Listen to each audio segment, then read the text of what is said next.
So a practical question, how big should a community be? Well, what we've got to understand is we're not governed by rules, regulations, and systems.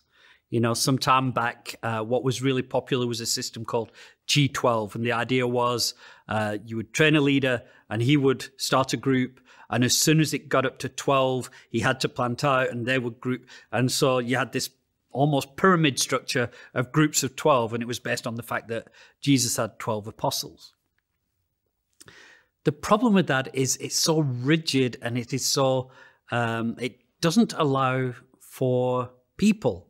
The people serve the system rather than the system serving the people. But there are some principles we can apply to this. You know, if you've got 1,000 people, I don't think that's a community. If you've got one person, I don't think that's a community. So what questions do we need to ask ourselves about as a community leaders, about the size of communities and how we can get the optimal benefit from us living family together? And I guess we should apply the Goldilocks principle. You can have too hot, too cold, and just right. So communities can be too big. And sometimes I've encountered communities and there've been 40 or 50 people. And the community leader says, but I have the capacity to lead this many people. Well, first of all, if you genuinely do have the capacity to lead a community of 40 people or 50 people, well done, because not many people do.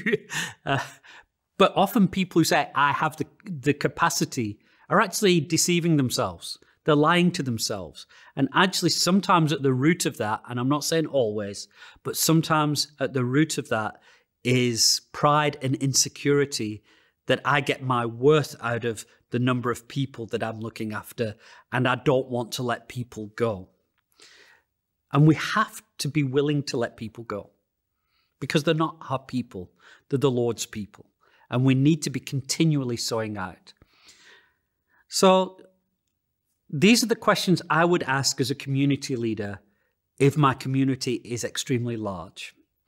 One is, I may have the capacity to lead them in a meeting, but do I have a capacity to meet with each of those people regularly for coffee, have a meal with them, know what's going on in their lives, be able to pray for them regularly, really be able to help them and walk with them on a regular basis? If you think having the capacity to lead 50 people is about how well you can administrate a meeting, then you've missed the point of community. And if people aren't regularly having meals with leaders, if they're not regularly having coffees, if they're not regularly being interacted with and loved and being discipled, then community isn't really happening. The other thing is this, even if you had the time, the capability and the capacity to meet with 50 people for coffee on a regular basis, another question to ask yourself is, how willing are people to be open and vulnerable and share in a group of 50? It is very, very intimidating for a lot of people to speak in a group. And most leaders are outspoken people and don't understand the battle that some people have, not even to share personal things, but just to share any observation in a group. And the likelihood of many people really opening up their lives in a group of 50 is minimal. 50 doesn't feel safe. 50 doesn't feel like family. 50 feels like a meeting. And so you've got to ask yourself, in this community I'm leading, what best serves the needs of the people? And I dare suggest this, and it's only a suggestion. If you've got a community of 50 people and you said, but we've got no other leaders to kind of plant out into another community, then you've done something wrong because you haven't raised leaders up. And one of the things as community leaders we need to be constantly doing is identifying potential leaders and actively training them, equipping them, and discipling them so that they can also begin to lead others. In fact, one of the most amazing privileges that we have as leaders is the ability to see others surpass us. I've had the amazing privilege of having input into the lives of some amazing godly men who are now in many ways doing greater things and have greater capacity than I do. And that's not something that makes me feel bad that, oh, somebody's gone. It's such an excitement and a joy to see other people come into the fullness of what God is calling them to do. So if you're leading a large community, those are some of the questions that you need to ask yourself, and be willing to work with the eldership team to say, how can we plant out? How can we plan and strategize to plant part of this group out into another community? Because the other thing that happens, if you've got a community of 40 or 50, I can guarantee the sense of urgency for evangelism and reaching out is vastly reduced. On the other side, maybe you've got a community of 3 and it just isn't growing.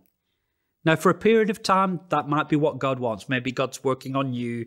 Maybe God's processing some things.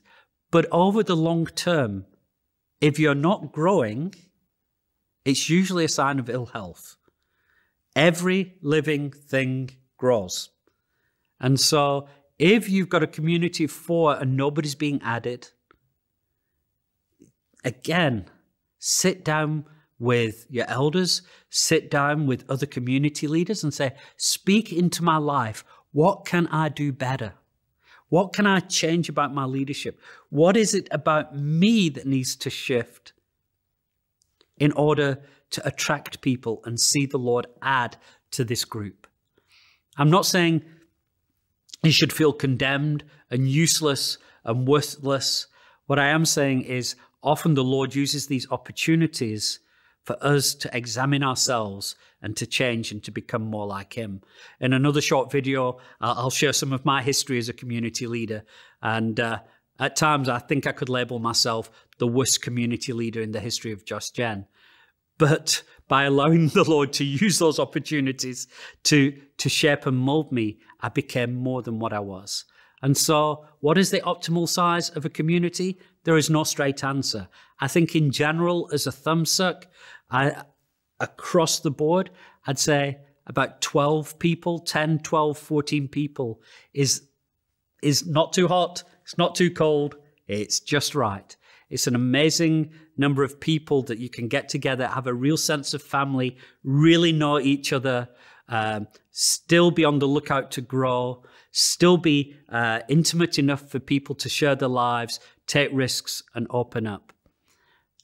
And then if from that you want the benefit of being a part of something larger, there's nothing to stop you meeting and combining community with some other community.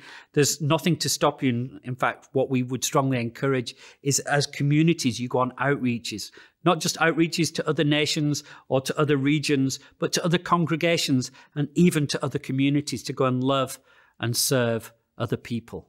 So have those questions in mind and work together with your eldership team to say, what is it about my community that is healthy, that is unhealthy?